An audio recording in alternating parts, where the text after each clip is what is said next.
Hello everyone, welcome to NM cooking. ఈరోజు నేను తయారు చేసుకున్న రెసిపీ పెసరపప్పు లడ్డూలు. జనరల్గా మనం పెసరపప్పుతో చాలా రకమైన దాల్ వెరైటీస్ తిని ఉంటాం, కానీ ఈరోజు నేను కాస్త డిఫరెంట్గా పెసరపప్పుతో లడ్డూలు ఎలా తయారు చేసుకోవాలో ఈ వీడియోలో క్లియర్గా చెప్పాను. సో వ్యూవర్స్ అందరూ వీడియో కంప్లీట్గా చూడండి, ఎక్కడా స్కిప్ చేయకండి. సో ఇలాంటి healthy, hygienic and nutritious rich food items కోసం ఎన్ఎం ఛానల్ని సబ్స్క్రైబ్ చేయండి, అలాగే సపోర్ట్ కూడా చేయండి.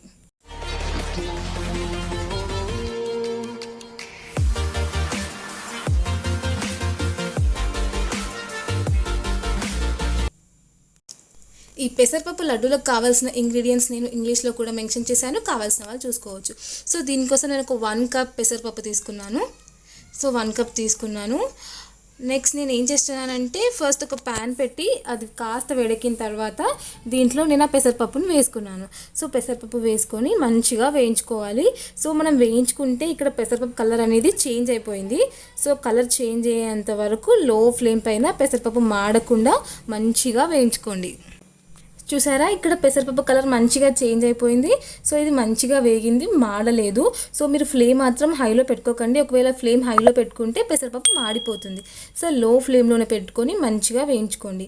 సో నేను అది కాస్త చల్లబడ్డాక మిక్సీలో వేసుకుంటున్నాను. చూడండి, సో ఇలా మిక్సీలో వేసుకొని నేను దీన్ని పొడి చేసుకుంటున్నాను. సో అది మనకు ఇలా ఉంటుంది. సో నేను పెసరపప్పు పొడిని రెడీ చేసేసుకున్నాను. నెక్స్ట్ నేను మళ్ళీ స్టవ్ ఆన్ చేసుకుంటున్నాను. మళ్ళీ స్టవ్ ఆన్ చేసుకొని అలా కడాయి పెట్టేసి అందులో ఒక 1 స్పూన్ నెయ్యి వేసుకుంటున్నాను. సో ఈ నెయ్యి మంచిగా కరగనివ్వండి. ఇక్కడ 1 స్పూన్ నెయ్యి వేసుకున్నాను కదా. సో ఇలా నెయ్యి కాస్త వేడెక్కిన తర్వాత నేను దీంట్లో ఫస్ట్ మన క్యాష్యూస్ ఉన్నాయి కదా, అవి ఫ్రై చేసుకుంటున్నాను. సో ఇవి లో ఫ్లేమ్ పైన మంచిగా కాస్త గోల్డెన్ కలర్ వచ్చేంత వరకు ఫ్రై చేసుకోండి. సో ఇవి క్యాష్యూస్ అనేది కాస్త ఎక్కువగానే తీసుకోండి, ఎందుకంటే ఇవి కూడా చాలా హెల్తీ కాబట్టి. సో కావాల్సిన వాళ్ళు బాదం కూడా తీసుకోండి. సో ఇవి కాస్త కలర్ చేంజ్ అయిపోయాయి కదా, నేను నెక్స్ట్ ఇంకా తీసేసుకుంటున్నాను. సో క్యాష్యూస్ మొత్తం తీసేసుకొని నేను ఇదే నెయ్యిలో మనం ఆల్రెడీ పౌడర్ చేసి పెట్టుకున్న పెసరపప్పు ఉంది కదా, ఆ పెసరపప్పు కూడా ఇందులో పొడిని యాడ్ చేసుకుంటున్నాను. సో ఈ పెసరపప్పు పొడిని ఇందులో వేసుకోవడం వల్ల ఈ పెసరపప్పు యొక్క టేస్ట్ అనేది ఇంకా మంచిగా అవుతుంది. సో మనకు లడ్డూలు అనేవి చాలా టేస్టీగా అవుతాయి. సో ఇలా నెయ్యిలో ఇది కూడా కాసేపు ఇలా వేయించుకోవాలి. ఇలా వేయించుకున్న తర్వాత నెక్స్ట్ నేను ఒక 100 గ్రామ్స్ బెల్లం తీసుకున్నాను. ఈ బెల్లంని చిన్న చిన్న పీసెస్ లాగా కట్ చేసుకుంటున్నాను. సో ఇలా కట్ చేసుకున్న బెల్లంని నేను ఒక ప్యాన్ పెట్టుకొని ప్యాన్లో వేసుకున్నాను. అందులో ఒక చిన్న టీ గ్లాస్ సైజులో ఉన్న గ్లాస్ వాటర్ వేసుకున్నాను. సో ఇలా వాటర్ వేసుకొని కాస్త జ్యూసీ వచ్చేంత వరకు వేడి చేసుకుంటున్నాను.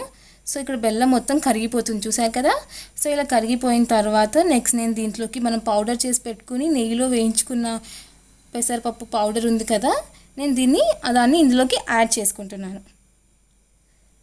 సో ఇలా పెసరపప్పు పొడిని మొత్తం ఈ బెల్లంలోకి యాడ్ చేసుకున్నాను. యాడ్ చేసి మంచిగా మిక్స్ చేసుకుంటున్నాను. సో ఇలా 5 మినిట్స్ మంచిగా మిక్స్ చేసుకున్న తర్వాత దీంట్లో నేను మనం ఆల్రెడీ ఫ్రై చేసి పెట్టుకున్న క్యాష్యూస్ ఉన్నాయి కదా, ఇందులో యాడ్ చేసుకున్నాను. సో దీన్ని ఒక 5 మినిట్స్ వరకు ఇలానే వేయించుకోవాలి. తర్వాత నెక్స్ట్ నేను స్టవ్ ఆఫ్ చేసుకొని కాస్త చల్లారబెట్టుకున్నాను. సో హ్యాండ్కి కాస్త నెయ్యి రాసుకొని ఇలా చిన్న చిన్న బాల్స్ లాగా చేసుకుంటున్నాను. సో మనకు 1 కప్ పెసరపప్పుతో లైక్ 10 పెసరపప్పు లడ్డూల వరకు వస్తాయి. సో టేస్ట్ మాత్రం చాలా టేస్టీగా ఉంటుంది. పెసరపప్పు కూడా హెల్త్కి చాలా చల్లదనం, మంచిది కూడా పెసరపప్పు అనేది. ఇలా క్యాష్యూస్, నెయ్యి, అన్ని బెల్లం, అన్ని హెల్తీ ఇంగ్రీడియంట్స్తో ఇలా చక్కగా లడ్డు చేసుకొని తింటే చాలా బాగుంటుంది.